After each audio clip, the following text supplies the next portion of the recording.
ఈ దుర్గామాత విగ్రహాన్ని దొంగిలించడానికి 3 సార్లు ప్రయత్నాలు జరిగాయి. కానీ 3 సార్లు కూడా వాళ్ళు తీసుకెళ్లలేకపోయారు. ఈ విగ్రహం ఎక్కడుందో తెలుసా?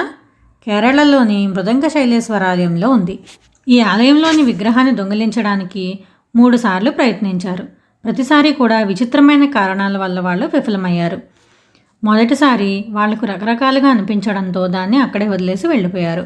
రెండవసారి అయితే రోడ్డు పక్కన వదిలి వెళ్ళిపోయారు. మూడవసారి వాళ్ళున్న హోటల్ రూమ్లోనే అమ్మవారికి పూజ చేసి మరీ వదిలిపెట్టి వెళ్ళిపోయారు.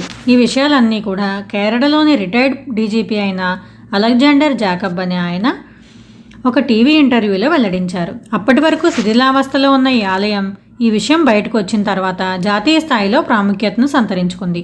ఇక్కడ దుర్గా అమ్మవారు పరశురాముని చేత ప్రదర్శించబడ్డారు. ఈ ఆలయాన్ని దర్శించిన వారు అమ్మవారి శక్తిని తాము కూడా అనుభూతి చెందామని చెప్తూ ఉంటారు. ప్రకృతి సౌందర్యంతో అలరారే ఈ ఆలయాన్ని కేరళ వెళ్తే మీరు కూడా దర్శించండి.